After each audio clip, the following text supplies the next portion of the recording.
আর কি বলছে মন দিয়ে শুনবেন।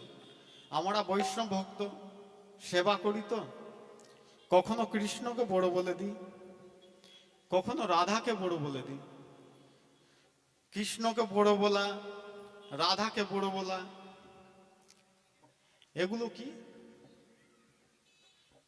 এগুলো কোনো বৈষ্ণব ভক্তের ভেতরে যদি চলে আসে তাহলে কিন্তু সেই বৈষ্ণব ভক্তর কোনো ফল দেবে না। যদি বৈষ্ণব ভক্তর ভেতরে, সামান্য মানুষ তো দূরের কথা, যদি বৈষ্ণব ভক্তর ভেতরে যদি এই মানটা যদি চলে আসে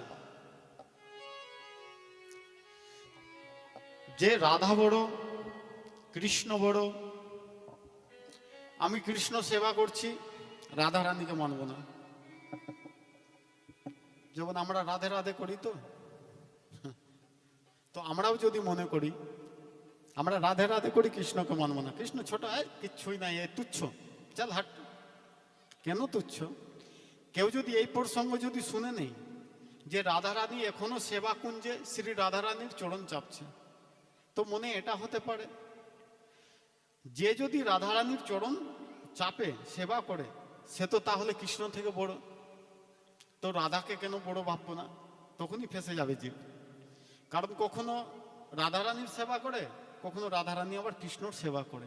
যদি মনের ভেতরে এইরকম যদি ভাবনা চলে আসে রাধা কৃষ্ণর প্রতি, তার দীক্ষা দেওয়া নষ্ট, তার মালা জপ নষ্ট, তার ফলে তার কি হবে? ধাম তো যাবে না। মন দিয়ে শুনবেন, ব্রহ্মবৈবর্ত পুরাণ শ্রীকৃষ্ণ খণ্ড 122 নম্বর অধ্যায়ের শুনবেন। রাধা মাধবয় भेदम ये कुर्वन्ति नराधम वंश हानिर्भवतोषम पश्यन्ते नरके चिरम। রাধা মাধবের যদি ভেদ করে, রাধা মাধবয় ভেদম যদি ভেদ করে দেয়, দুইজন আলাদা। ये कुर्वन्ति नराधम, नराधम বলতে নোর যুক্ত অধম, সন্ধি বিচ্ছেদ করলে নোর যুক্ত অধম। নোর বলতে মানুষ, অধম মানে পতিত, দুটো মিলিয়ে হচ্ছে নরাধম। যে পতিত অধম মানুষ এটাকে বিভেদ করে দেয়।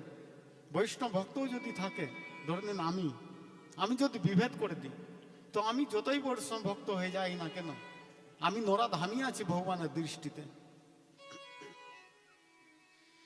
কি হবে? বংশ হানির ভাবে তেষম, বংশ তার হানি হয়ে যাবে, বংশতে তার হানি হতে থাকবে, অমঙ্গল হতে থাকবে।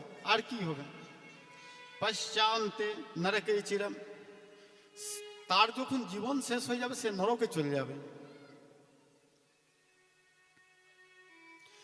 হরে কৃষ্ণ কৃষ্ণ কৃষ্ণ হরে হরে, হরে রাম রাম রাম হরে